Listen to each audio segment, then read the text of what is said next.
আজকে আমাদের আমি এক মাস বাদে বাড়ি থেকে আসার পরে আজকে প্রথম ফ্রায়েড রাইস বানাচ্ছি। তো ফ্রায়েড রাইসের দোকানে যেরকম দেয় চিকেন বয়েল করে, আমরা চিকেন পকোড়া করে দিই। তাই পকোড়ার রেসিপিটা তোমরা দেখো আমরা কি কি দিচ্ছি। প্রথমে 8খানা ডিম দেবো।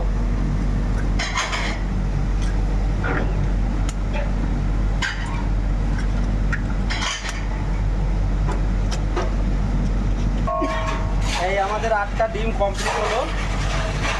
দিয়ে বন্ধুরা এইবার ডিমটাকে একটু ফাটিয়ে নেবো।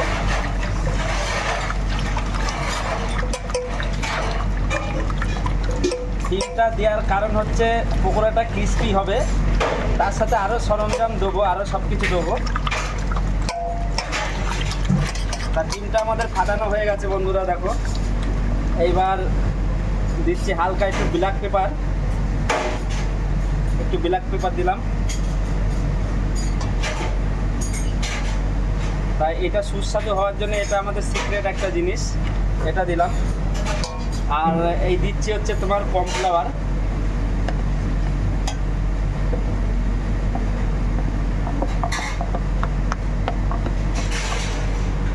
এই দিলাম কর্নফ্লাওয়ার, তা হালকা গুলিয়ে নেবো। এটাকে যত ফাটানো যাবে পকোড়া ততটাই ক্রিস্পি হবে, ঝড় বয়ে দিতে হবে। ঠিক আছে বন্ধুরা, দেখো কেমন দানা দানা হয়ে যাচ্ছে, এটা পুরো প্লেন হয়ে যাবে। তো এখন কর্নফ্লাওয়ার দিয়ে প্রথমে মাখিয়ে নিচ্ছি, তারপরে এর সঙ্গে আরও কিছু দেবো।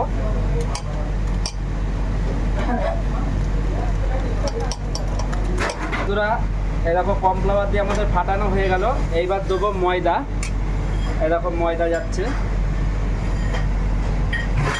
ময়দাটা দিয়ে দিলাম। এবার দেবো একটু সল্ট, তাহলে সল্টটা মিশে যাবে। পরিমাণ মতো দিতে হবে, যে যেরকম নেয় সেরকম। তা আমার হচ্ছে এটাই পরিমাণ, এটুকুই দেই। এবার আবার ফাটাবো এটাকে।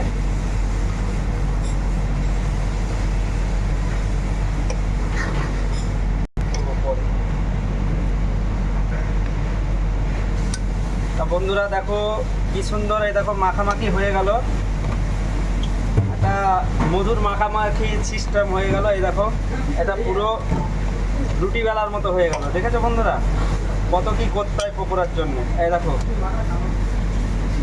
তাই এটা ব্যাটারটা হয়ে গেল। এবার এর মধ্যে যাবে হচ্ছে তোমার আদা, লঙ্কা আর গার্লিক পেস্ট। এটা ক্র্যাশ করা আছে, এটা পেস্টও না, এটাকে ক্র্যাশ বলে। মানে ক্র্যাশটা থাকলে পকোড়াটা খেতে ভালো হয়।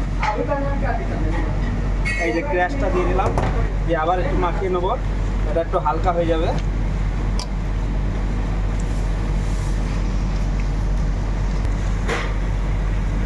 এইবার দিচ্ছি একটা সুন্দর সেন্ট আনার জন্যে স্যালারি স্টিক বলে, এই স্যালারিটা চপ করে রেখেছিলাম, এটা দিয়ে দিলাম। এটাতে সুন্দর একটা টেস্ট আসে, আবার খুশবুটাও ভালো আসে।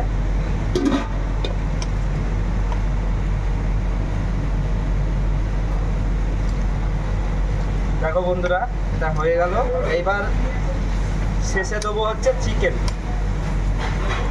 সেই আমাদের চিকেন পকোড়ার চিকেন এইবার দিয়ে দেবো। আর যে বন্ধুরা এতগুলো ডিম দেখছো, এটা কিন্তু পকোড়াই দেবো না, এটা তোমার হচ্ছে ডিম ভুজিয়া হবে, দিয়ে ওটা ফ্রায়েড রাইসে যাবে। আমাদের চিকেন পকোড়া প্লাস ডিম ভুজিয়া ফ্রায়েড রাইসে দিই আমরা একটু অন্যভাবেই খাই। দেখো এটা ম্যারিনেট করা হয়ে গেল। তার সঙ্গে কালার আনার জন্য বন্ধুরা এই দেখো কালার দিচ্ছি, এটা ফুড কালার দিচ্ছি। এটা দিলে এক্ষুনি লাল হয়ে যাবে। এটা ফুড কালার, স্বাস্থ্যের পক্ষে ভালো, কোনো ক্ষতি নেই, সাইড এফেক্ট নেই।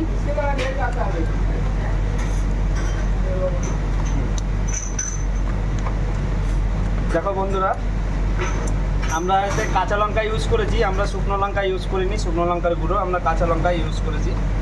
তা এবার দেখো কালারটা কি সুন্দর এসে গেছে। আমি আবারও বলছি এটা ফুড কালার, এটাতে কোনো ক্ষতি নেই, সাইড এফেক্ট নেই। ব্যাটারটা আমাদের হয়ে গেছে, এবার চিকেনটা ঢালবো, দিয়ে আধা ঘন্টা মতো ম্যারিনেট করে রেখে দেবো।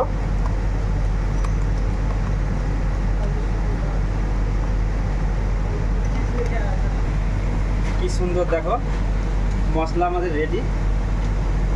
আর এই দেখো আমাদের 2 কেজি চিকেন যাচ্ছে এখন।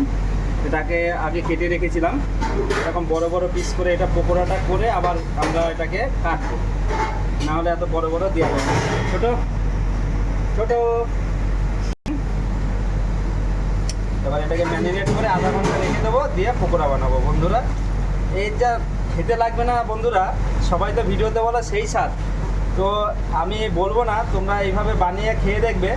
যদি তোমরাই না বলো ভিডিও বানিয়ে যে সেই স্বাদ, তাহলে পরে তোমরা যা বলবে আমি তাই শুনবো। খুব সুন্দর লাগে, এত সুন্দর টেস্ট লাগে বন্ধুরা, কি বলবো। অনেকদিন হলো খাবারের ভিডিও ছাড়া হয় না, তো আমার এক ভাইপো বললো যে অনেকদিন করা হয় না কাকা, বাড়ি গেছিলে তো পকোড়ার ভিডিওটা একটু দেখানো হোক, তার জন্যে আজকে পকোড়ার ভিডিওটাই দেখাচ্ছি তোমাদের। এটা ম্যারিনেশন করে রাখবো, প্লাস যখন পকোড়া বানাবো তখনও তোমাদের দেখাবো, ঠিক আছে বন্ধুরা। আমরা একটু হাসি মজাক নিয়েই থাকি, সবাইকে সব কিছু রেসিপি শেয়ার করার চেষ্টা করি। আমরাও আগে কিছু জানতাম না, কিন্তু এখানে এসে ধরো আমরা এখন খাওয়া শিখে গেছি, এখন আমাদের টেস্টি টেস্টি খাবারই পছন্দ হয়। তো যদি ভালো লাগে তা আমাদের পাশে থাকবে, সাবস্ক্রাইব করে প্লাস আমাদের পাশে থাকবে, তাহলে আমরা মাঝে সাঝেই ভালো ভিডিও তোমাদের দেখাতে পারবো।